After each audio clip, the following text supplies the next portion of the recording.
Hello everyone, welcome to Textbook Super Coaching, and today we are going to discuss about the recent monetary policy.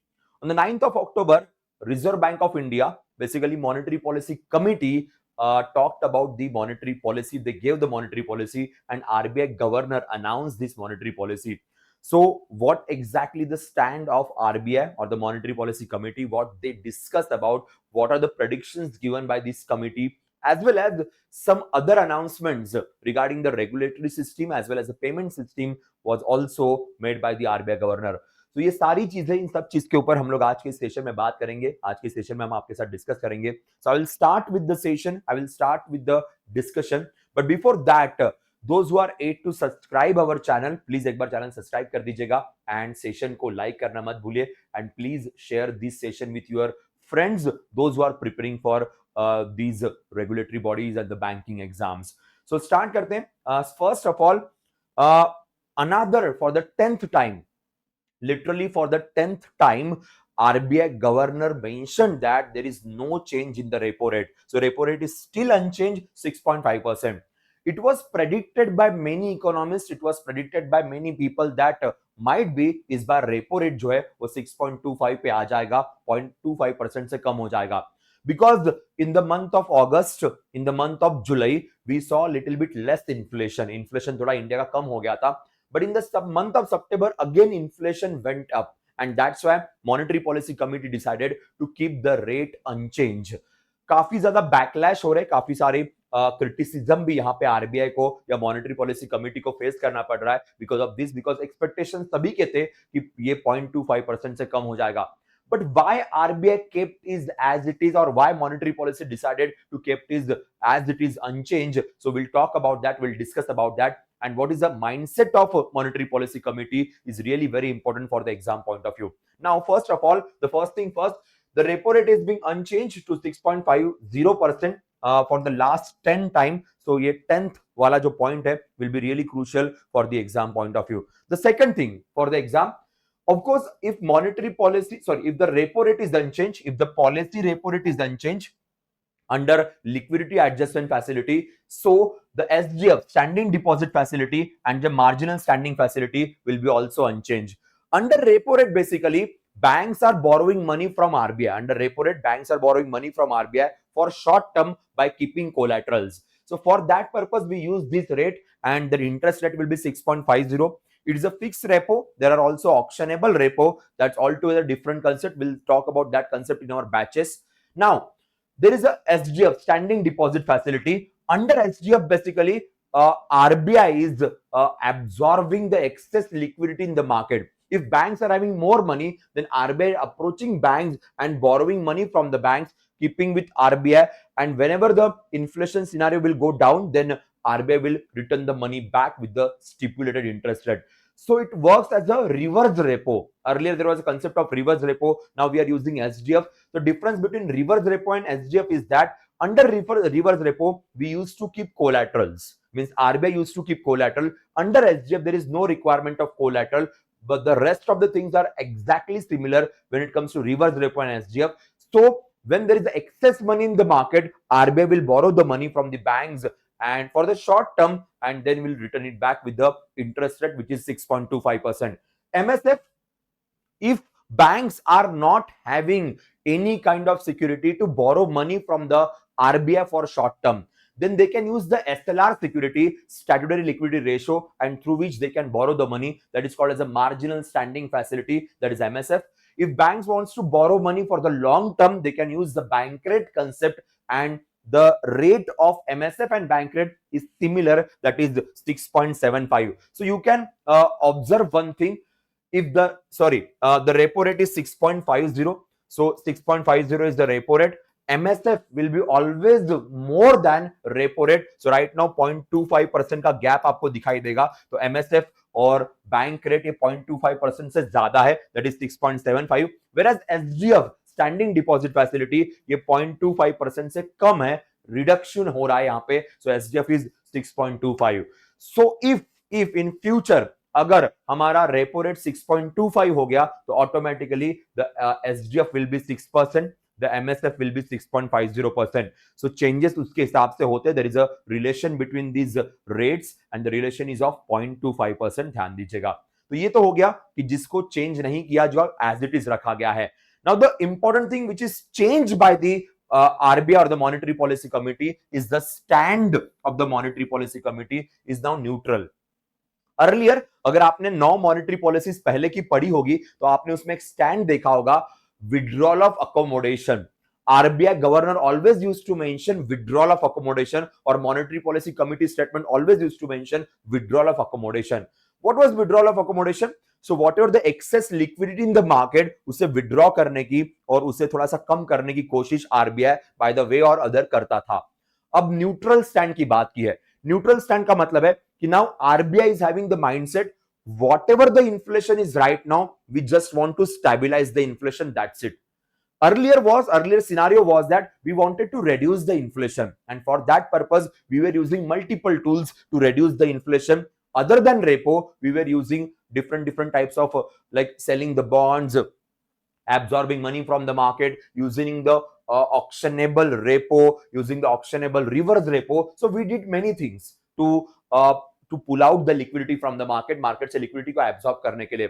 But now RBI stand is neutral, which means RBI is saying whatever the inflation is there, we want to maintain it. हमें उस situation को maintain करना है, उसे उसी जगह पे रखना है.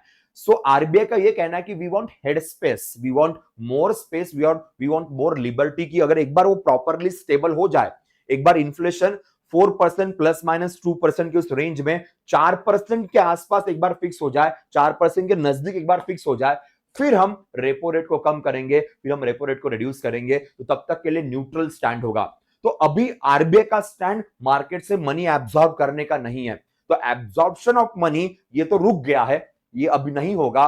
अब केवल यही होगा कि चीजों को थोड़ा स्टेबलाइज रखा जाए. एक बार चीजें स्टेबलाइज हो गई तो फिर हम फ्यूचर में रेपो रेट कम करने के लिए रेडी हो जाएंगे. तो यही स्टैंड यहां पे रखा गया है. देखिए, neutral and to remain unambiguous, focused on durable alignment of inflation with the target while supporting the growth. Obviously, we are always supporting the growth कि देश का जीडीपी भी आगे बढ़ना चाहिए और साथ में इन्फ्लेशन स्टेबल भी होना चाहिए. इसलिए न्यूट्रल स्टैंड रखा गया है. याद रखेगा, इसको लेके एग्जाम में क्वेश्चंस डेफिनेटली बन सकते हैं.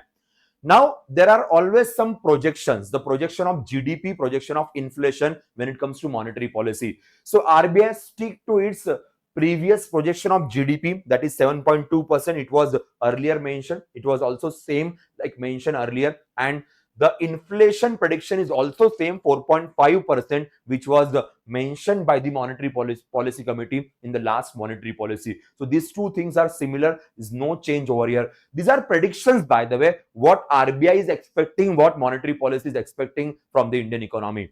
Now, the next part, which is important, we have 3 new members. We all know we have 3 new members. They are the external members appointed by the government of India, nominated by the government of India, and now they are working with the Monetary Policy Committee. So we have 3 new members. Out of these 3 new members and the old 3 members, old Shaktikanta Das, Michel Debapatra and Raju Ranjan, they are representing Reserve Bank of India. 3 new members, that is Shaugat Bhattacharya in the middle, then Ram Singh, and then we have Dr. Nagesh Kumar. So these 6 members, they decided what should be the monetary policy. Now, under Monetary Policy Committee, there is always a voting concept. There is always a voting concept. Whatever the decisions are there will be always through the voting. So for this repo rate, this time the voting is like 5:1. So Nagesh Kumar sir was in the favor of reducing the repo rate. He was saying कि repo rate को reduce करते हैं. Whereas Saugat Bhattacharya, Ram Singh, Raju Ranjan, Michel Debapatra and Shaktikanta Das, they were in the favor of कि इसे neutral रखते हैं. तो but obviously neutral का decision लिया गया. So one external member was in the favor of reducing this. Earlier, the external members like Ashima Goel, Shaktikanta Das, they were in the favor of reducing the repo rate. But now those members are now they completed their tenure. We have the new members, and out of these new members, one member was in the favor of reduction of the repo rate, but rest of the members were not, and that's why decision was taken with 5:1 voting. Now, neutral stand. For neutral stand, all the members were in the favor, like Dr. Nagesh Kumar, Saugat Bhattacharya, Professor Ram Singh, Dr. Rajiv Ranjan, Michel Devapatra, and the chairman of the Monetary Policy Committee, Shaktikanta Das, all were in the favor of कि withdrawal of accommodation से हम neutral पे आ जाते हैं। तो ये तो बिना किसी अपोज के पास हुआ है, बिना किसी अपोज के ये स्टैंड लिया गया। यहां पे एक पर्सन ने अपोज किया है, इनका कहना था कि इसे थोड़ा सा रिड्यूस किया जाए। But anyways this is going to happen, the voting is always going to be happen. So अगर सपोज तीनों ने कहा कि चेंज करते और आरबीआई के 3 लोगों ने कहा नहीं करते, तो उस सिचुएशन पे द आरबीआई गवर्नर और the chairman of the monetary policy committee can vote for the second time. Decisive vote उनका रहेगा, तो जो भी वो वोट करेंगे उसके हिसाब से चीजें डिसाइड की जाएगी। But anyways that is not the situation right now. So ये था इस बार के मॉनेटरी पॉलिसी कमिटी के मेन अनाउंसमेंट। अब मॉनेटरी पॉलिसी कमिटी के अनाउंसमेंट के बाद आरबीआई गवर्नर एक और अनाउंसमेंट करते हैं, और वो अनाउंसमेंट होती है डेवलपमेंट और रेगुलेटरी पॉलिसीज को लेके कि हमारे देश की फाइनेंशियल सिस्टम के डेवलपमेंट के लिए, रेगुलेशन के लिए कुछ नई पॉलिसी का अनाउंसमेंट किया जाता है। तो उसमें से कुछ मेन पॉलिसीज के ऊपर बात करेंगे जो एग्जाम के लिए बहुत ज्यादा जरूरी बन जाती है और जिसके ऊपर सवाल ज्यादा आते हैं। जो अभी तक हमने देखा वो सब कुछ, almost everything except the neutral stand, बाकी सब कुछ एज इट इज है for the 10th time consecutively. Only neutral thing is being change. So neutral को लेकर सवाल पूछ सकते हैं। बाकी जो मैक्सिमम क्वेश्चंस आएंगे ये अभी जो मैं आपके साथ डिस्कस करने वाला हूं उस एंगल में आने वाले हैं। The first thing is that foreclosure charges. Foreclosure, for example आपको एक चीज पता होगी कि सपोज आप लोन समय से पहले पे करते हो तो पहले ना उसके ऊपर चार्जेस लगते थे, इसको फोरक्लोजर कहते हैं। सपोज फॉर एग्जांपल मेरा लोन 5 साल के बाद मैच्योर होना है, पर मैंने 3 साल होने के बाद ही बैंक को पूरा पैसा दे दिया कि भाई ये ले लीजिए, लोन खत्म कर दो। तो पहले क्या था कि अगर आप समय से पहले लोन पे करते हो, अगर आप प्री पेमेंट करते हो या फिर अगर आप फोरक्लोजर करते हो तो उसके ऊपर पेनाल्टी या फाइन लगता था। कॉमन मैन के लिए आरबीआई ने ये बंद कर दिया है। So for common man not permitted, already RBI ने मेंशन किया है कि अगर कोई इंडिविजुअल बोरो करता है विदाउट एनी कमर्शियल पर्पस तो ऐसे सिचुएशन पे फोरक्लोजर चार्जेस नहीं लगेंगे। अभी जो सेम कंडीशन है कि जैसे इंडिविजुअल के ऊपर फोरक्लोजर चार्जेस नहीं लगेंगे, वैसे सेम फोरक्लोजर चार्जेस अभी एमएसएमईज के ऊपर भी नहीं लगाए जाएंगे। तो अगर कोई एमएसएमई समय से पहले अपना लोन वापस कर रही है, समय से पहले अपना पेमेंट रिटर्न कर रही है, तो उसके ऊपर कोई भी फोरक्लोजर चार्जेस, उसके ऊपर कोई भी पनिशमेंट नहीं लगाई जाएगी। अब ये क्या है, यहां पे देखिए क्या लिखा है, रेस्पॉन्सिबल लेंडिंग कंडक्ट। अगर सामने वाला आपको सही तरीके से पैसे वापस कर रहा है, so why you are charging और why you are putting penalties on them, that's the question asked by the RBI. इससे एक बड़ी अच्छा ट्रेंड स्टार्ट होता है। पर ये पेनाल्टी क्यों चार्ज करते थे, इसके पीछे क्या रीजन था, ये भी मैं आपको एक्सप्लेन कर देता हूं। देखिए मेरा 7 साल का टेन्योर है, 7 साल में मैं धीरे धीरे पैसा पे करने वाला था। अब मैं सपोज वो पैसा 5 साल में पूरा पे कर रहा हूं, तो जो बैंक का इनकम का जो पूरा सिस्टम होता है वो थोड़ा सा बिगड़ जाता है, थोड़ा सा उसमें अप्स एंड डाउन्स आते हैं। That's why banks usually used to charge penalties और some fine on such kind of foreclosures. Individuals other than commercial purpose होगा तो उसके ऊपर तो वैसे भी नहीं लगता है। अब एमएसएमईज के लिए भी फोरक्लोजर चार्जेस मना कर दिए, माफ कर दिए, जीरो कर दिए bye the RBI, reserve bank of India. Now the next is very important for urban cooperative banks. Urban cooperative बैंकों को अगर मार्केट से पैसा रेज करना होगा, कैपिटल रेज करना होगा, तो हमारे पास ईयर 2020 के कुछ रूल्स थे। In year 2020 we created few rules for urban cooperative banks to raise money from the market. ये रूल्स 2022 से इंप्लीमेंट होना शुरू हो गए, पर इन रूल्स में बहुत सारी गैप थी, बहुत सारे प्रॉब्लम्स थे, इसलिए आरबीआई ने एक कमिटी बनाई थी, the expert committee headed by NS Vishwanathan sir. So NS Vishwanathan sir, इनको कोऑपरेटिव बैंकों के एक्सपर्ट कमिटी का हेड बनाया गया था। This committee give some recommendations, but ये रिकमेंडेशंस अभी भी इंप्लीमेंट नहीं हुए। तो इस रिकमेंडेशंस को कैसे इंप्लीमेंट कर सकते हैं, वो कितने वायबल है, उसके लिए एक वर्किंग ग्रुप बनाया जाएगा, एक वर्किंग ग्रुप क्रिएट किया जाएगा और एनएस विश्वनाथन कमिटी के रिकमेंडेशंस को कैसे इंप्लीमेंट कर सकते हैं इसके ऊपर बात की जाएगी। तो यहां पे कोई कॉन्क्रीट बात तो नहीं है, यहां पे सिर्फ एक पॉइंट रहेगा, NS Vishwanathan committee for the urban cooperative bank specially to raise the capital from the market and working group RBI create करेगा, जो वर्किंग ग्रुप इस कमिटी के रिकमेंडेशंस को इंप्लीमेंट करने के लिए एक प्रॉपर पाथ बताएगा, एक वे बताएगा, and that is the concept. So ये दो बड़ी चीजें थी। अब तीसरी सबसे बड़ी चीज है, RBI created a new platform and the new platform is called as the RB CRIS. RBI CRIS नहीं, आरबी क्रिस। आरबी मतलब reserve bank climate risk information system. तो आरबीआई अपना एक नया इंफॉर्मेशन सिस्टम निकाल रहा है, named as the climate risk information system, CRIS इसको नाम दिया गया है। Okay, now what is this system? RBI का यह कहना है कि आजकल क्लाइमेट चेंज की वजह से, ग्लोबल वार्मिंग की वजह से काफी इकोनॉमिकल रिस्क बढ़ गई है। अब ना रिस्क तो बढ़ गई, ठीक है चलो, पर क्लाइमेट चेंज हो रहा है, हीट वेव्स आ रही है, उसका डेटा अलग अलग जगह पे आता है, वेदर रिपोर्ट्स आते हैं, वेदर रिपोर्ट्स अलग अलग प्लेटफॉर्म पे अलग अलग वेदर रिपोर्ट्स होते हैं, इसका फॉलो करे कि उसका फॉलो करे, वो सच कह रहा है कि वो झूठ कह रहा है। सो प्रेडिक्शन करना, रिपोर्ट्स को फॉलो करना बहुत ज्यादा कंफ्यूजिंग बन जाता है, जिससे रिस्क और बढ़ जाती है, रिस्क और इंक्रीज होती है। तो इकोनॉमिकल एंगल में, बैंकिंग के एंगल में रिस्क को कम करने के लिए, इन सारे प्रेडिक्शंस का कंफ्यूजन दूर करने के लिए आरबीआई खुद का एक प्लेटफॉर्म क्रिएट कर रहा है, reserve bank climate risk information system. तो खुद का अपना सिस्टम होगा। इस सिस्टम को फॉलो करते हुए बैंक अपने रिस्क कैलकुलेशंस कर सकती है जो क्लाइमेट चेंज ओरिएंटेड होंगे। सपोज हीट वेव्स हो रही है, बहुत बारिश आ रही है, बहुत बाढ़ हो रही है, तो यहाँ वहां का रिपोर्ट या यहाँ वहां का रिपोर्ट को फॉलो करने की जगह आप डायरेक्टली आरबीआई के रिस्क इंफॉर्मेशन सिस्टम को फॉलो कीजिए कि क्लाइमेट रिस्क कितनी है, उसकी वजह से क्या प्रॉब्लम हो सकती है, उस रिस्क के हिसाब से इनका सिस्टम बनाया गया है। अब देखिए, इस सिस्टम में दो पार्ट है।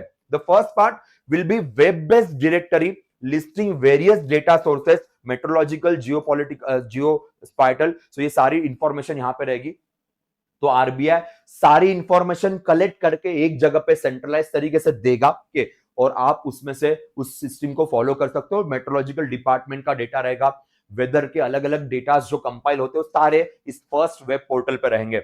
दूसरा जो पार्ट है, will data portal comprising data set processing data in the standardised format. So exactly standardised format के अंदर एक डेटा बनाया जाएगा, इसके भरोसे आप रिस्क कैलकुलेशन कर सकते हो। फॉर एग्जाम्पल, मेरी बैंक है, मैंने फार्मर्स को लोन दिया, अब क्लाइमेट चेंज का रिस्क है, क्योंकि फार्मर को लोन दिया ठीक है, पर क्लाइमेट चेंज का रिस्क है, इसलिए लोन शायद वापस ना आए। तो उस रिस्क को कैलकुलेट करने के लिए मैं इस वेब पोर्टल को फॉलो कर सकता हूं। इसका जो पहला पार्ट है, उसमें क्या क्लाइमेट रिस्क रह सकती है, वेदर डिपार्टमेंट क्या कह रहा है, सब कुछ मेंशन रहेगा। दूसरा जो पार्ट है, उसके अंदर एक स्टैंडर्डाइज्ड रिस्क डेटा रहेगा, जिसके हिसाब से मैं कैलकुलेशंस कर सकता हूं और कुछ पैसा सेफ्टी सिक्योरिटी के हिसाब से निकाल के रख सकता हूं। तो बैंकों के लिए, रेगुलेटरी अथॉरिटी के लिए ये प्लेटफॉर्म बहुत वर्केबल रहेगा, जिसका नाम दिया गया है RB CRIS, reserve bank climate risk information system, because it is the most important criteria. So many questions will be asked around this. तो यहां पे ध्यान रखना, कोई भी गड़बड़, कोई भी मिस्टेक इस सिस्टम के अराउंड नहीं होनी चाहिए एग्जाम में। फुल फॉर्म सबसे पहले आरबीआई क्रिस नहीं है, आरबी क्रिस है, ठीक है, CRIS। दूसरा, this platform is created so that there should not be any confusion regarding the climate data or the climate change data जो अलग अलग जगहों पे आता है, उसको सेंट्रलाइज करने के लिए इसे आरबीआई ने क्रिएट किया है। Obviously this whole website is useful for the regulatory bodies, useful for the RBI, और जिसके अंदर आरबीआई के अंदर जो जो अथॉरिटीज आती है, जो बैंक्स आती है, जो रेगुलेटेड एंटिटीज आती है, उनके लिए रहेगा। इसको दो पार्ट में डिवाइड किया गया। First part is talking about web-based directory, is basically directory listing various data sources, and the second will be a standardized format, standardized data format जो risk calculation के लिए useful रहेगा। That is the point. Now the next point is about the payment system. Okay, अभी payment system की बात करेंगे। अब RBI ने एक और यूपीआई लिमिट का एनहांसमेंट की बात की है, यूपीआई लिमिट एनहांसमेंट। पर ये नॉर्मल यूपीआई लिमिट का एनहांसमेंट नहीं होगा। यूपीआई 123 शायद आपको पता होगा, यूपीआई 123 ये फीचर फोन पे चलता है। सपोज आपके पास स्मार्टफोन नहीं है, तो आप इस फोन पे कॉल कीजिए, जो आपको बताया जाएगा उसके हिसाब से बटन को क्लिक कीजिए and you can make the payment. So call करो, चूज करो bye touching the button and पे करो, that is called UPI 123। This UPI 123 was introduced in 2022।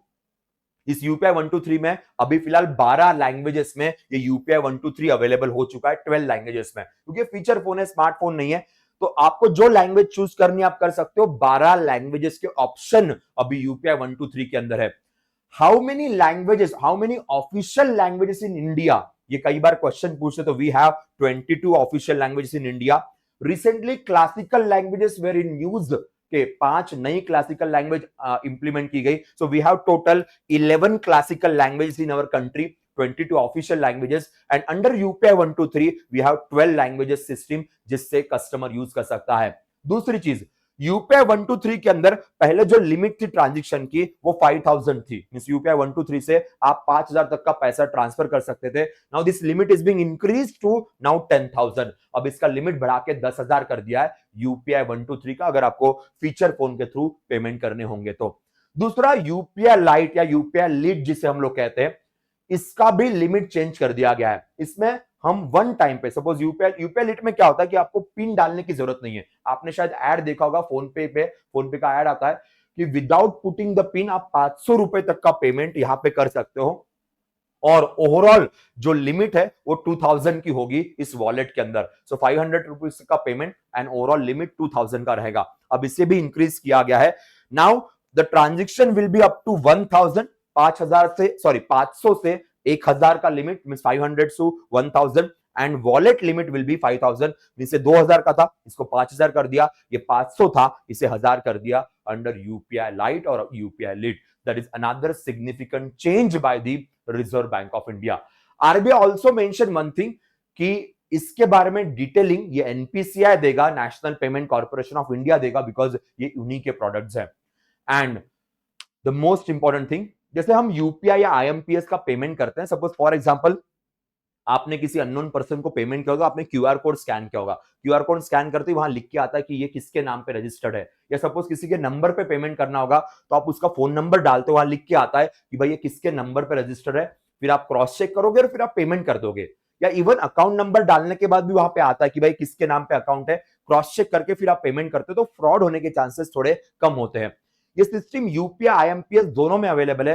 Now the same system will be available for the RTGS and NEFT. अब यहां पे भी इस system को इंट्रोड्यूस किया गया है कि आरटीजीएस और NEFT, real time gross settlement, national electronic fund transfer, these are the internet banking platforms, real time gross settlement and national electronic fund transfer, both things comes directly under the RBI. तो यहां पे भी ये अभी beneficiaries को check करने का system रहेगा। तो अगर आरटीजीएस एनईएफटी में आप अकाउंट नंबर डालते हो तो बेनिफिशियरीज पहले कंफर्मेशन आएगा कि भाई इसी बेनिफिशियरी की बात कर रहे हो, जैसे यूपीआई आईएमपीएस में आता है exactly same. So there won't be any fraudulent things over here. यहाँ पे पैसा गलत जगह पे या गलत अकाउंट में नहीं जाएगा, इसे चेक करने के लिए ये सिस्टम लाई गई है। So it's a very beautiful system created by reserve bank of India and obviously NPCI is going to work on this system. So that was all about the monetary policy committee's recent announcement in the month of October. The next monetary policy committee meeting will be in the month of December, 4th to 6th of December. The next meeting will be there, and if RBI will, like, obviously monetary policy committee will decide depending on the inflation. If सब कुछ सही रहा, सब कुछ एकदम perfect रहा neutral के हिसाब से, तो शायद नेक्स्ट मॉनेटरी पॉलिसी में हम रेपो रेट को कम होते हुए देख सकते हैं और शायद स्टैंड को भी चेंज होते हुए देख सकते हैं। पर अगेन इन्फ्लेशन के फ्लक्चुएशन अगर सेम रहे जैसे लास्ट डेढ़ दो महीने में, लास्ट 2 मंथ्स में हमें देखने को मिले, अगर सेम फ्लक्चुएशंस रहे तो शायद वही चीजें सेम रहेगी जैसे इस बार मेंशन की गई है। So याद रखना, there was no change in the policy rate, that is repo rate, but the stand of RBI has been changed from the withdrawal of accommodation to the neutral, and which will be the most important point. That's all from my side for the day. We'll see you in the next session. तब तक के लिए bye bye, take care, and keep watching our current affairs lectures on the daily basis. Bye bye, take care.